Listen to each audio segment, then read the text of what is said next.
de Radio Sefrat, bienvenidos a Revista de Medio Oriente, hoy con la excepcionalidad que tenemos a Maya Gabriel en el estudio de Radio Sefrat y no en Boston. ¿Qué tal, Maya?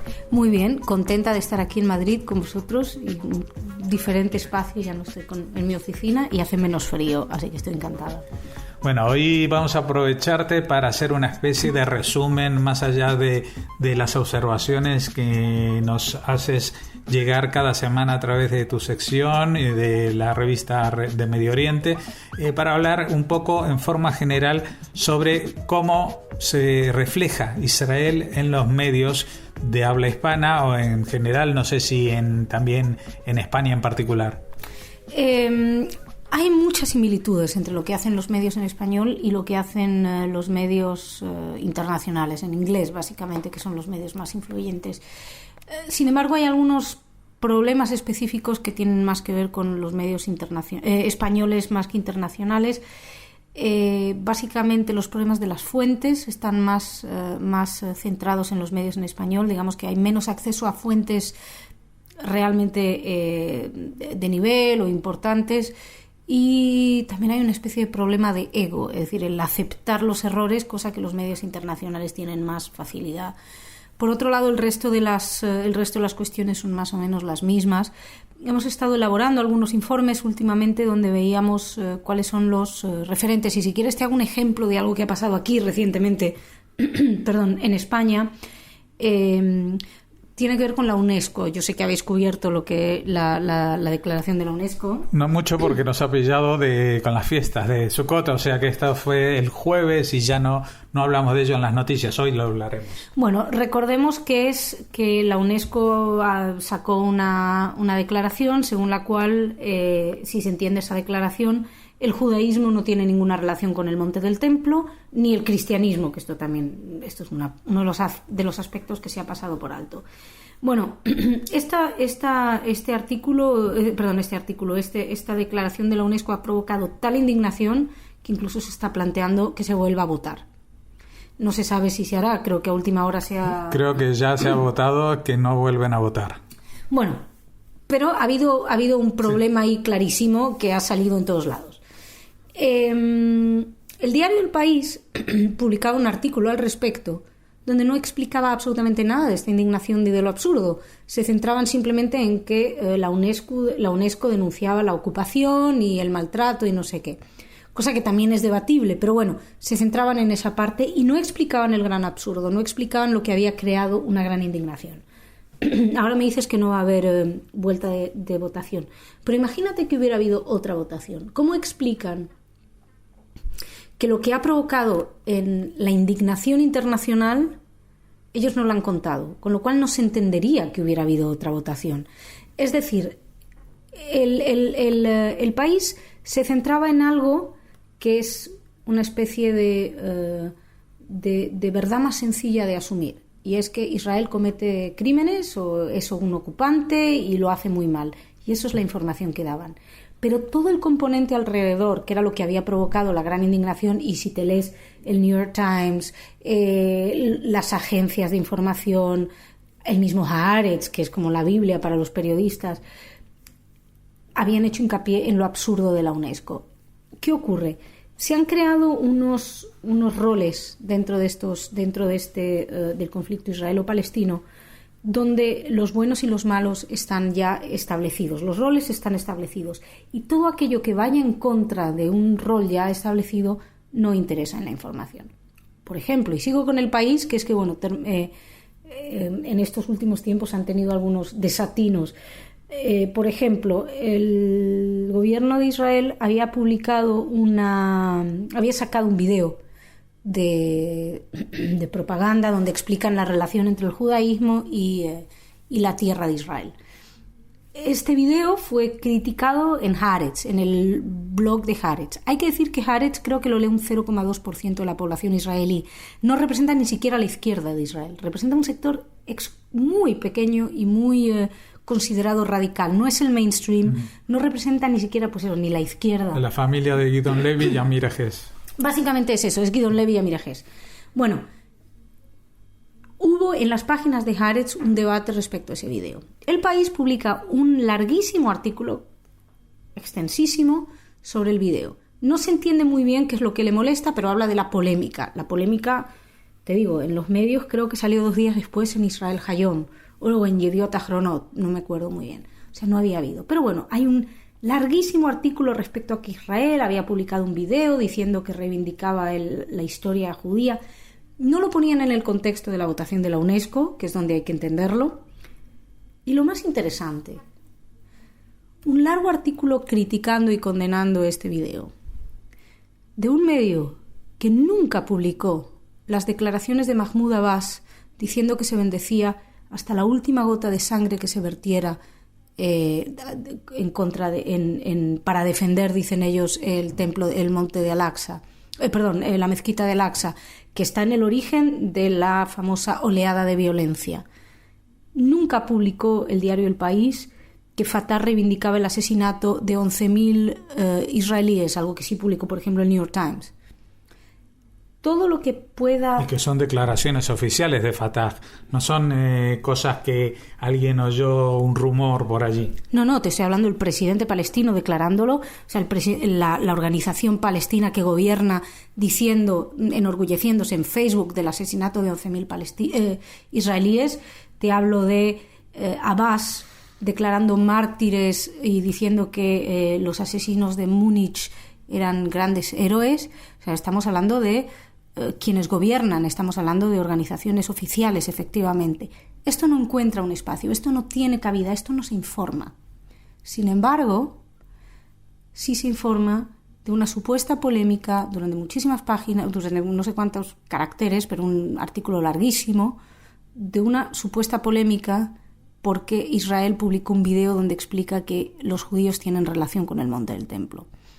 ¿Qué ocurre? No nos interesa nada que pueda romper esos esquemas. Hay una pereza mental tremenda y que creo que tiene que ver con el mundo periodístico, pero también con el mundo del consumo. No nos interesa que nos rompan más allá del el israelocentrismo, lo llamamos. ¿Por qué israelocentrismo? Porque las noticias solo tienen interés si van para explicar Israel, no si van para explicar a los palestinos. Te doy otro ejemplo, y esto ya es el New York Times.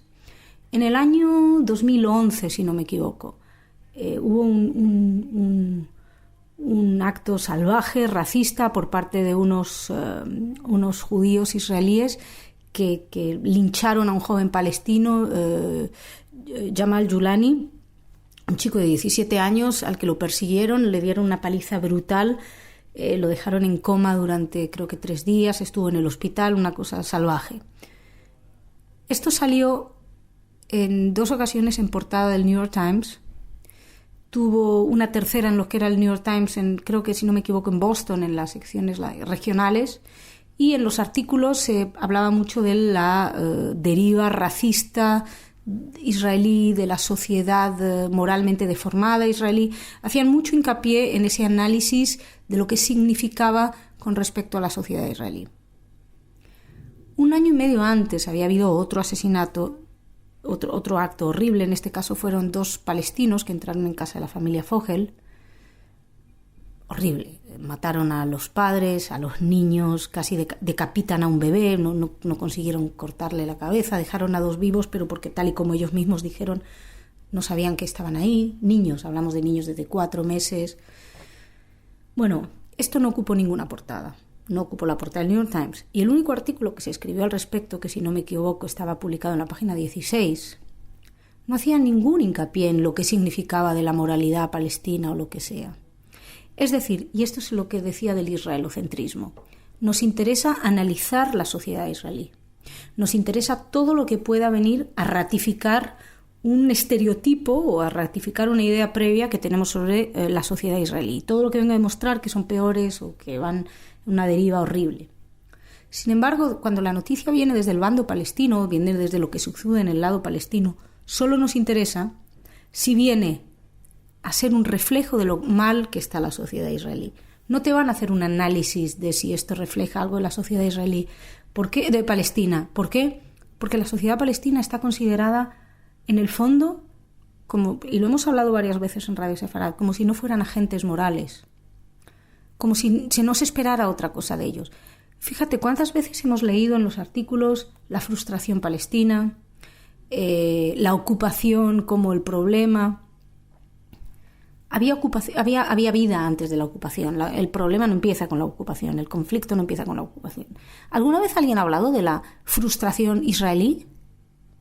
No, nos interesa la frustración palestina. ¿Por qué? Porque la frustración palestina siempre es producto del checkpoint, de la ocupación, de la arrogancia israelí, del maltrato, del bloqueo, pero jamás la frustración palestina es objeto en los medios occidentales de la corrupción palestina, del maltrato, de los asesinatos palestinos. Siempre es culpa de Israel.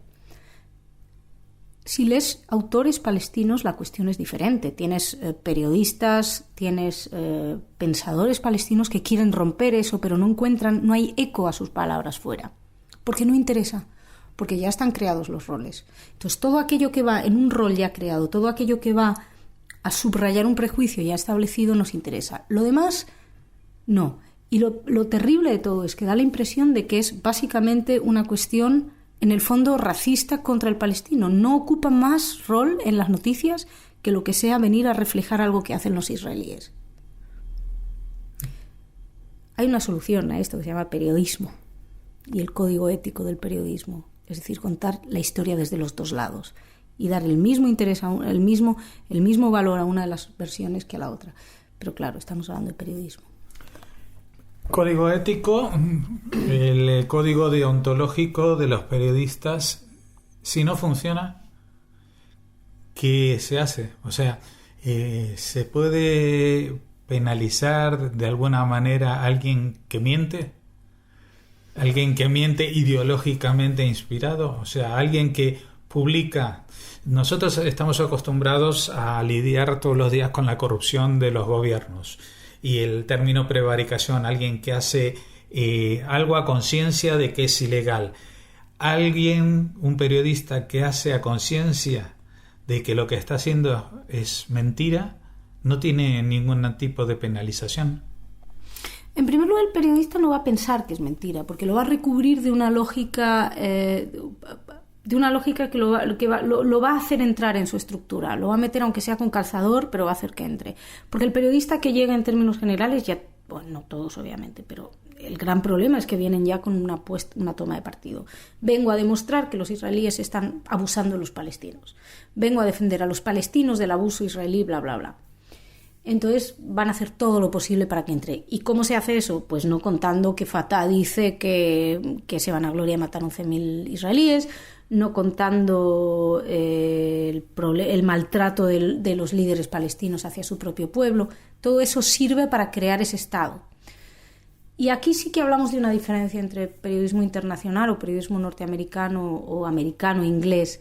Hay mucha mayor tendencia a publicar fes de ratas. Por ejemplo, en el New York Times tenemos varias, muchísimas más de las que hacen aquí. Aquí el periodista que te dice, uy, me he equivocado y voy a publicar que me he equivocado, es prácticamente inexistente. En lengua, en inglés, probablemente por la cuestión cultural hay más una mayor capacidad de decir, uy, sí, me equivoqué. ¿Y hay alguna diferencia entre la prensa, ya hablando en prensa en lengua hispana, hay alguna diferencia entre lo que pasa en España y otros países, por ejemplo, de habla hispana? Sí, en primer lugar el interés. Hay muchísimo menos interés, muchas menos páginas brindadas en periódicos de otros países. Depende, no es lo mismo Argentina, por ejemplo, que Chile. Chile tiene una grandísima población palestina, con lo cual hay un interés especial. Además, la población palestina está bien colocada, entonces hay un interés. En el caso argentino también hubo un momento donde casi la política interna argentina también se vio reflejada en el trato a Israel, con lo cual eso también había adquirido una cierta importancia, pero hablamos casi más, incluso más en opinión, artículos que son clarísimamente opinativos. A nivel informativo, los medios hispanos tienen pocos enviados que no, o sea, la mayoría de los enviados son españoles. Tienes la agencia EFE, que es española, tienes enviados del ABC, El País, El Mundo. En el caso de Argentina o de otros medios, tienen gente que está ahí, pero no todos. Está Shlomo Slutsky, pero no tienen estas corresponsalías que tienen tanto. Con lo cual, muchos de los medios también se nutren de agencia, que suelen ser, si es en el caso español, es agencia EFE, en algunos casos Europa Press, pero también traducciones de AFP, Reuters. Entonces, es un concepto distinto. En primer lugar, mucho menos interés que el interés que, por ejemplo, surge en España. Y bueno, ya los latinos en Estados Unidos, puedes leer algún artículo de opinión de Pascuas a Ramos, pero los latinos en Estados Unidos tienen el foco en otro sitio. ¿Y a qué se puede deber ese interés por los periodistas españoles por el conflicto israelo-palestino? ¿O es por todo lo que sucede en el Oriente Próximo? Sí y no. No te lo sé decir exactamente. Aquí estoy elucubrando. Yo creo que hay un punto occidental, es decir, el periodista que quiere ser corresponsal de guerra, pero que tampoco quiere arriesgar en exceso. Entonces tú te vas a Israel, te vas a Tel Aviv o te vas a Jerusalén, vives perfectamente como si vivieras en cualquier otro país occidental, pero sabes que a unos kilómetros tienes un sitio donde cada viernes va a haber una manifestación, donde tienes testimonios, porque también otro de los aspectos más interesantes del periodismo con respecto a Israel y Palestina es que cuando hablan de Israel hablan de análisis o hablan de siempre todo se parte desde una base analítica o de testimonios fríos, el instituto, el gobierno, etcétera. Pero cuando se habla desde el bando de palestino, siempre te están hablando de testimonios cálidos, testimonios desgarradores, testimonios en primera persona, con nombres, apellidos.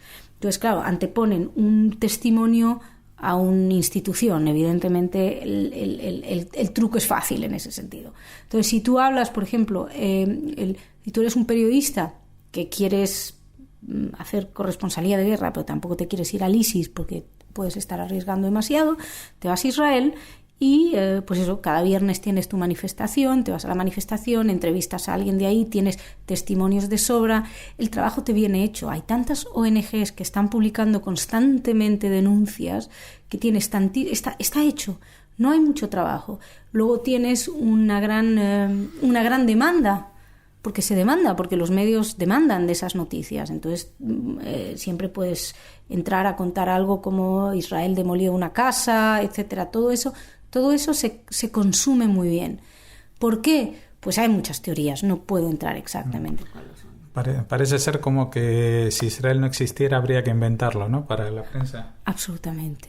Es para la prensa, para la UNESCO, para la ONU, para todo el mundo. Y las teorías científicas siempre se verifican por el inverso.